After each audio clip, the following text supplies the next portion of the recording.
Pinnacles, it's Tiffany, here's Angelica, and we are back with another video. So today, in this video, we are going to be discussing some of my most surprising reads of 2024. Now, I should have just posted my most disappointed read, and I have said in that video, the surprising reads, these are not the best books of the year. These are not the books that I've given 4 or 5 stars. These are the books that I had no feelings towards. These are the books that I weren't expecting nothing from, that has surprised me and has become, and that they were great reads. These are the books I was just like, wow, is this what you were doing? If this is how your pen game works, this is what I'm getting from this series, from this list.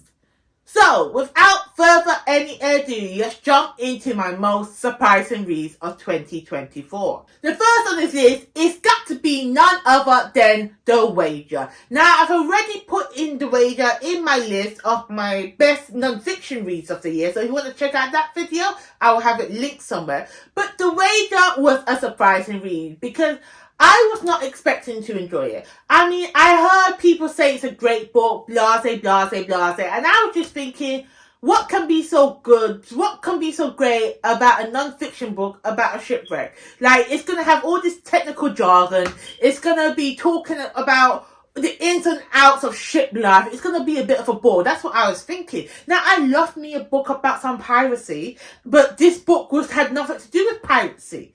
It was about, I don't know, lazy people, you know? I wasn't expecting nothing. No. This book gave me a lot. Did it give me everything? It might have gave me everything. Because we don't have technical jargon. We have a story. We have a beginning, middle, and end. And the end is at the beginning. Because what we know, how we know these... Okay, let me tell you what this book is about. This follows a shipwreck way back in the day. And during this shipwreck, during these sailors go missing, a group comes back and say they survived. Then another group 6 months later comes back and says, no, that first group of people that came back, they're mutineers, they're murderers, they betrayed the captain. And now you're thinking, what's going on?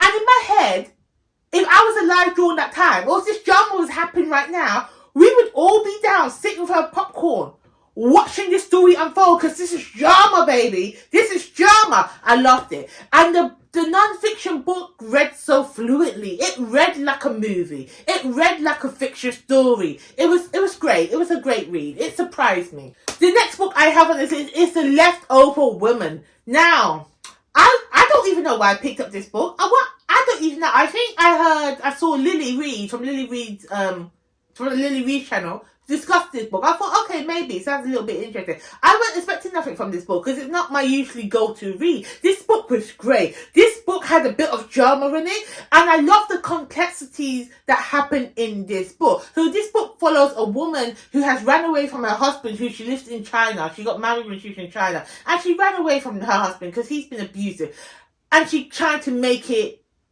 in America. No, it's all coming back to me now. That's what I thought this book was about. That's what I thought when I picked it up. No. Remember in China they have that 2-child policy. So if you have a daughter, you don't want no daughter because your family line goes through your son. So that's what happened to this woman. This man said her daughter died, but her daughter's not dead. So she's just like, no, you ain't gonna lie to me. Let me go find my baby. And through her going to find her baby, trying to hide from her husband, drama unfolds. She gets back together with her high school boyfriend. That romance develops. And then we also see the woman who has adopted her child and how, and this is your usual, you know, waspy woman, you know, white lady in America, but how she is trying to build this bond with her adopted child. It was a fantastic read. I love the complexities. I love seeing points of view from people that are not me, because there were no black people in this book, and that's fine. That's fine, because I'm seeing from a different POC perspective. It was a great read. It was a great read. I did enjoy it. The next book that was the most surprising is What Happened to Ruthie Ramirez. Let me tell you something. You know when you're looking at Libby, looking in the library, and the librarian suggests you something?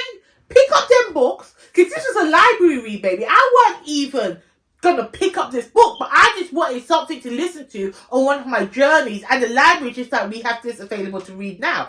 What Happened to Ruthie Ramirez was fantastic. It was drama. Again, reading this book felt like I was watching a mini series on Netflix. So what this book is about, it was about Ruthie Ramirez, who went missing 13 years ago, when she was 13 years old, and she leaves behind an older sister, a younger sister, her mama, and her auntie. Speed forward 10 years, 20 years, we forget how long it was. They're all still trying to deal with the fact that their sister, their daughter, their niece has gone missing and nobody knows what happened to her, okay? So at this stage, the sisters are watching TV, are watching like Bad Girls Club, you know, are watching baddies on TV, and they see someone that looks eerily similar to Ruthie, you know? Got the same name, the same bright red hair, you know, and this is a Hispanic family. And they're just like, that's Ruthie. What's Ruthie doing there? So now they're trying to figure out if Ruthie's alive, living in LA, doing it up, being a bad girl. They don't want to get their mama knows. And it's just about the family complexity, about the relationship, what the mama has with her remaining daughters, how they're all dealing with each other's problems. And I just ate it up. It was such a great read. It was, you know? And I'm trying not to give away too many spoilers, but when you realise the mother and the daughter relationship, how each daughter has been struggling in their own relationships, in their own life, dealing with the loss of the sister, of the loss of not knowing. Oh, it's brilliant. It's such a good read. It's such a... And I listened to this on audio, and the audiobook was fantastic. It came alive. It was alive. I wasn't expecting nothing from this book, and it gave me everything. The next book I have on this list is The Principle of Moments. Now, to be honest with you, when I first read this book, this was a disappointing read. This would have made it to the disappointed read list. If not for the fact that all this time since reading this book, it's still been stuck in my mind. And I realised that the reason why this book, I didn't enjoy it when I read it, was that I put my own expectations on this book, trying to make it be what it never was. My expectations were not met because the book never told me to expect these things, and that was my fault. But I read this book when it first came out, and throughout this year, I'm eagerly waiting the second book. Now, why did I flip flop? Why is it now a surprising read? Because the more I think about it, the more I realise it was a good book, considering this is a debut book. It was a great read. It had everything that I technically wanted from this type of book if I didn't make up stories in my head what this book was going to be about. So let me tell you what this book is about. This book is like a time-traveling love story. And I thought the love story was between the people on the cover, the man and the woman. Okay? And I thought I made up this whole story about how he's traveling through time to find his lost love, this girl who's been a slave on an alien planet. Where did I get that story from? I don't know. Nowhere in the summary, in the context, did it say it was about that. So what this story is about, we have two timelines. We have something in 17th century London with a prince who's falling in love with a time traveller. So we've got a queer romance going on there. We got a queer romance going on there. Then we have the main female character who's surrounded by this prophecy, who is on an alien planet like 6 million years in the future. I don't know how long it was, but in the future. And this time traveller is getting sick because he can't travel for time for too long, and he's trying to find his lost daddy. There was so much going on in this plot. I have to give it another reread with fresh eyes, but the more I think about it, the more I realised it was such a good book. There was so much in it, and I want to read book 2. I want to read book 2. So that's why it's a surprising read for me, you know? Because even though it didn't do what I thought it was going to do, it was still enjoyable. I don't know if I've explained this well. I don't know if I did. But if you haven't read this book, go read this book. Please go read this book. It was great, you know? And the last book that was a surprising read for me is none other than Maybe Next Time. Now, I don't normally gravitate to magical realism because I like my magic and my fantasy explained or in a context that I can understand.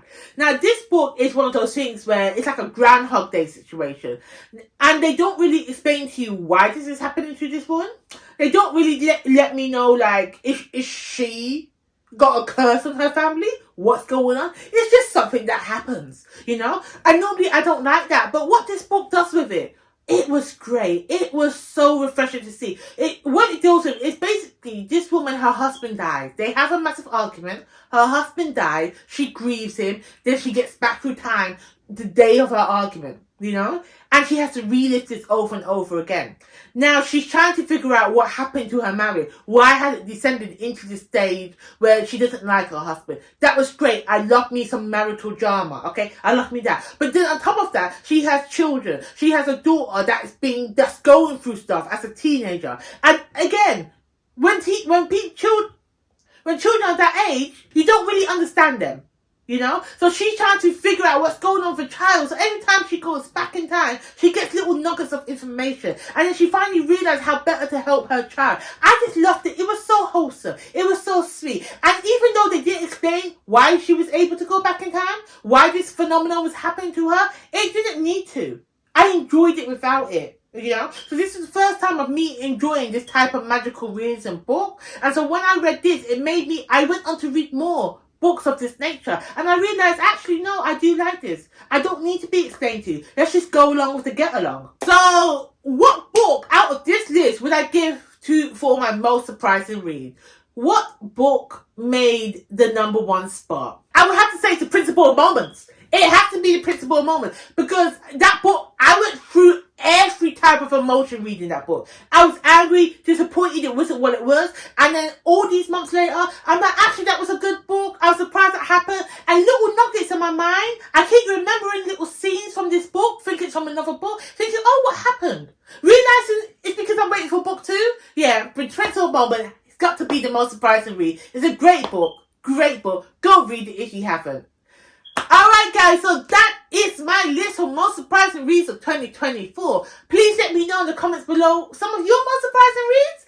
And again, if you guys are not aware, I've been posting videos of all the books I want to give a big thank you to that I have read in 2024. So if you want to figure out what other genres I've been reading, what other books I have been enjoying, please remember to like and subscribe, and I will link the playlist in the video below, in the description below. Have a good one.